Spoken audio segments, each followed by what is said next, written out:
Good morning. Today I'm going to explain what is voice, what are the types of voice, and how to transform active voice into passive. तो first of all voice क्या है? ये किसी भी sentence को transform करने का एक तरीका है। कह सकते हैं कि सेंटेंस ट्रांसफॉर्मेशन का एक वे है। किसी भी लैंग्वेज में किसी सेंटेंस को हम 2 या 3 तरह से बोल सकते हैं। फॉर एग्जाम्पल, अगर हम बोलते हैं हिंदी में, वह कार खरीदने जा रहा है, वह कार खरीदने वाला है, या वह कार खरीदेगा, तो ये तीनों स्टेटमेंट से किसी एक प्लान का पता चलता है। तो कह सकते हैं कि ट्रांसफॉर्मेशन उसको कहते हैं जिससे कि किसी भी स्टेटमेंट को 2 और 3 वेज में बोला जाए, लेकिन उसका मीनिंग चेंज ना हो, मीनिंग बिल्कुल वही हो। वॉइस का भी पर्पस यही है। ये 2 टाइप्स के होते हैं, एक्टिव वॉइस और पैसिव वॉइस। अब सिंपली हम देखते हैं कि एक्टिव वॉइस जो है उसमें जो सब्जेक्ट है सेंटेंस का वो एक्टिव होता है और वो किसी वर्क को करता है, किसी भी एक्शन को वो करता है। तो हम बोलते हैं कि ये सेंटेंस एक्टिव वॉइस में है।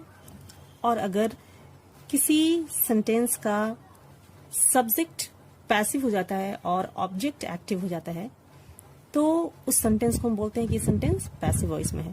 पहले मैं ये बताऊं कि कौन से फॉर्मूलाज हैं जिनको हम अप्लाई करके किसी भी एक्टिव वॉइस को पैसिव में चेंज करते हैं। ठीक है, उसके पहले मैं ये बता दूं कि आखिर पैसिव वॉइस का पर्पस क्या होता है।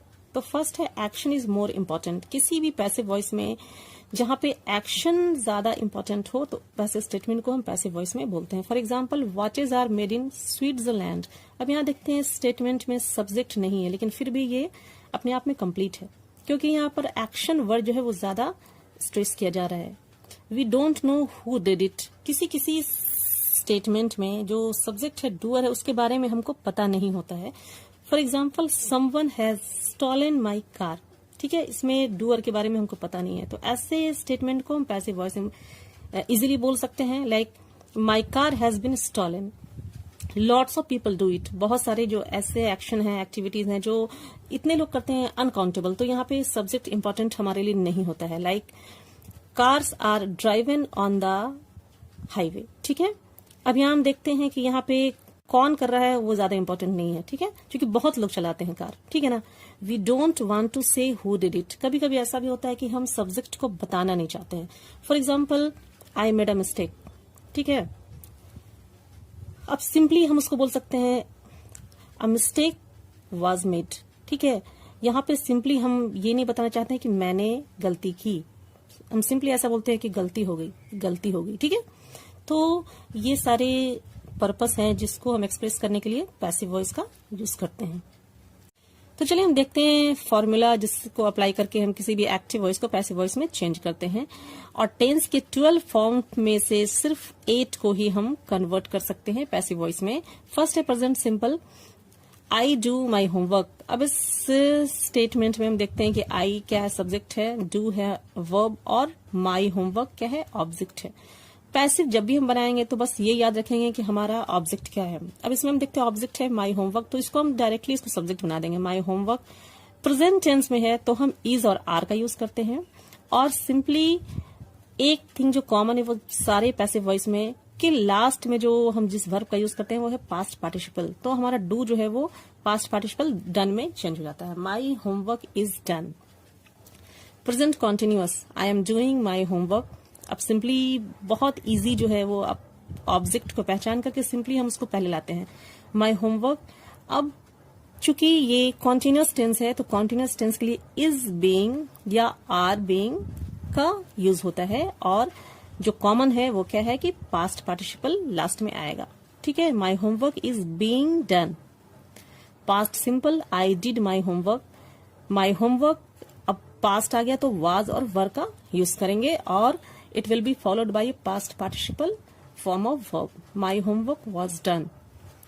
Past continuous भी बिल्कुल सेम है जैसा कि present continuous, बस यहाँ जो changes we have to make is we have to use was and were in place of is and are. I was doing my homework. My homework was being done.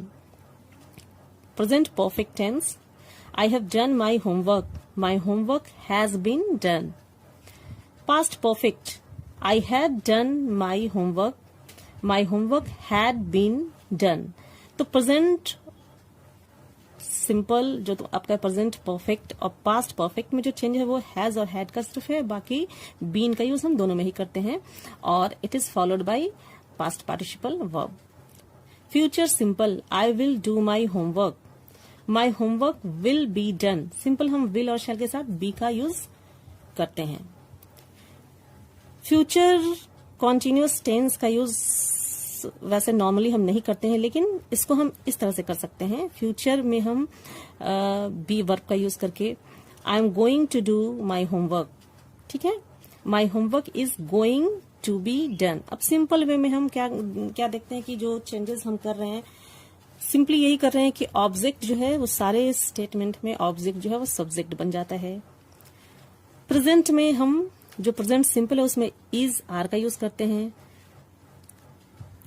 Continuous, present continuous और past continuous में हम is being, are being या was being या were being का use करते हैं।